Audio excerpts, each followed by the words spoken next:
Hello everyone, this is Terry. Welcome to my YouTube channel Amethystastrotarot. I'm a practicing astrologer and a tarot reader. For your astrological chart interpretation request or tarot reading request, you can always contact me through the links in my profile. So today is 13th of March 2025. It's a Thursday, and this video would be about the interpretation of the upcoming full moon and also the lunar eclipse in the sign of Virgo, which is a mutable earth sign. So I have already done a video about the more technical details when it is going to happen and all the degrees and the cycles, etc. related with that. And also I had another video that I had done at the beginning of when I started this YouTube channel about the lunar eclipse, the eclipses and their relation with the lunar nodes. So I will put them in the details of the description part here, and I will put the link so that you can always see and go back to those technical details and eclipses and the lunar nodes relationship videos. So just to repeat, the lunar eclipse in Virgo will be happening on the 14th of March 2025 at 6:59 UK time, when the moon will be in the sign of Virgo, 23 degrees 58 minutes, and the Pisces will be in the sign of sun will be in the sign of Pisces, which is 23 degrees and 56 minutes at that moment. So let's start the interpretation part. It might be right to say that a lunar eclipse is a more impactful version of a full moon. In this regard, if the actors of the eclipse are in contact with our natal charts, we may see important events unfolding in our lives. So it's important to understand which area of life will be on focus with this lunar eclipse. So again, as I have mentioned in the technical part, we have to see, especially where Virgo and also Pisces are in our natal charts and which area of life they correspond to around these degrees. And when we think about the full moon in terms of astrology, first let's start from the full moon. What does come to our minds? Sometimes endings, sometimes a culmination point, leaving something behind and keeping some with us to finish the other half of the way, because when you come to the full moon, it's like the halfway. We come from the new moon and then come to the full moon and then full moon back to the other cycle. You finish the other way. It's a way to ask, where are we with the seeds we have planted during the new moon? What is our progress? What is helping us? What is hindering us? Also, full moon is about the polarity between the luminaries, the moon and the sun. That's like the divine opposition, like I like calling it. So why is there an opposition? And is there any way to meet in the middle way? What can that sense of security coming through perfection, which is moon in Virgo, and self-expression with compassion, which is the sun in Pisces, exchange at each other? I think that instead of discussing how they are different, how they are opposing each other, we may discuss what is the limit of compromising to achieve a more meaningful continuous ahead. That's the full moon part. What about the eclipse? I mean, to give an idea, we have the moon in Virgo, hand in hand with the south node in Virgo. And since we are talking about part of an axis, which is the nodal axis, we should see what the north node in Pisces is doing. what message it is giving to us, keeping in mind that we have Saturn in Pisces in close contact with the Sun in Pisces and waving its hands to the moon from the opposite part of the sky. So we have also the Uranus and Neptune are saying that we are here, we are part of this eclipse, and even we stick with the traditional rulers, Jupiter and Mercury are dispositors of the Sun and the Moon, respectively. It's like all the sky is involved, they are chipping in whatever is due to unfold. So, coming from that, I believe that to understand this lunar eclipse better, we may need to understand the message given by South Node and also North Node. South Node normally could be the comfort zone, but it also might be the past or a place of reference where we heavily lean on. Or is it a place of perfection, healing more physically and sense service when we think about Virgo? It's also an earth sign which might tell us about the grounding and practicality in terms of action. And due to modality, it may be telling us to adapt, to change when it is necessary, but making sure that our foundation is secure. That's the past. That's where we start, actually, where we feel really where we feel really secure.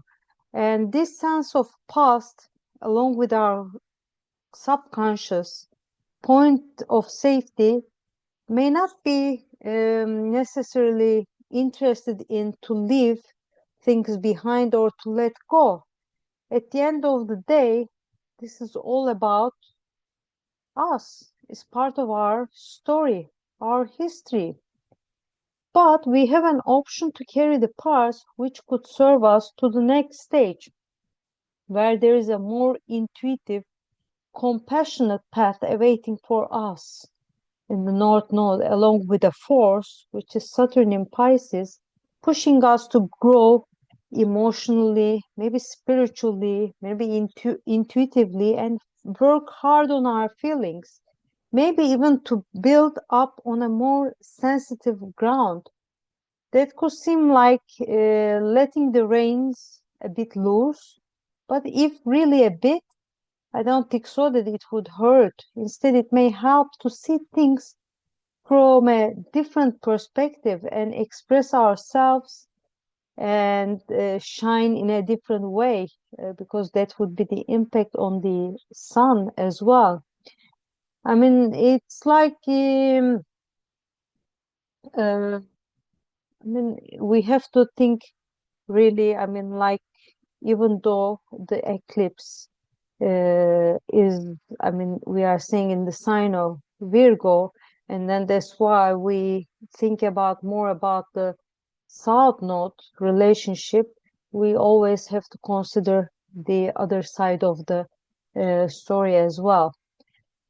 So again, as I talked about the dispositors, for the moon in Virgo, we are talking about the dear Mercury, which will be stationing retrograde to welcome the legendary Mercury retrograde period in Aries. And it's slowing down, getting ready for a break to reflect on those enthusiastic ideas, maybe words said with impatience or written in haste, or just some way of communication started in a certain area of our life in the most courageous way possible. That could be about that stationing and all the Mercury in Aries and the coming up Mercury in Aries retrograde period later will be moving to Pisces, of course, back to Pisces. And this slowing down Mercury might have an impact on the Virgo moon of the eclipse, might bring hesitation or just tell us to wait a bit more before we take any action. Of course, retrograde periods are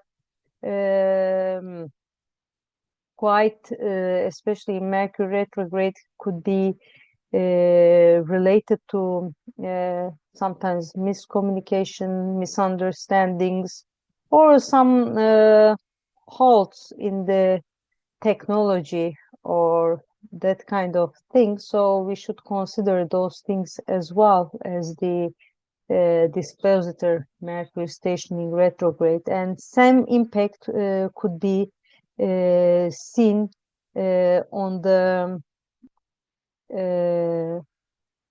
south node, which is also in Virgo.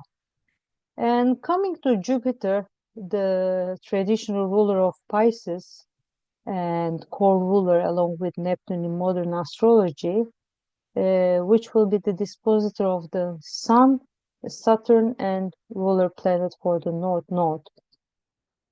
Jupiter is at the moment is in Gemini, and it's sometimes I think when we think about the Jupiter in Gemini, which is in, I mean, like in technically in detriment because it's the opposite sign of Sagittarius, where Jupiter is the ruler.